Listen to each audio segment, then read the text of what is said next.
Сәлем достар, сіздермен бірге мен Қызыдарк. Бүгін ВК-дағы беседамыз жайлы айтатын боламын. Қазір ғана беседа аштым ВК группамызда, Лемар KZ екеуміз. Сол группада YouTube арнамыз жайлы және көрермендерімізбен бірге талқылайтын боламыз, қандай видео шығарамыз. Енді екеуміз Лемар KZ екеуміз бірігіп бір жұмыс атқарайын деп жатырмыз. Енді беседаға кіріп кеттіңіздер, описаниеда сол беседа, ВК беседаның ссылкасы описаниеда болады, соған кіріп тіркел. Енді біз подписчигімізсіңдер, енді тіркеліп сол жақтан хабар алып отырсаңыздар болады.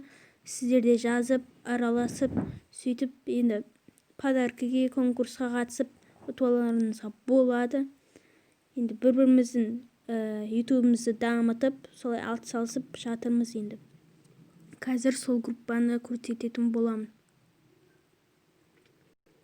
Міне осы группа әзірге ғана екеуміз Лемар KZ екеуміз ғана отырмыз. Енді қосылғанбыз, жаңа ғана шығарамыз. Соны ешкім қосылмаған. YouTube мастер деп әдемілеп атын жазып сөйтіп қойғам. Енді осы каналға тіркеліп кетіңіздер. Осы видеоға лайк басып, барынша рейтингке шығуға атсалысайық. Сіздермен бірге болған Қызыдарк. Сау болыңыздар.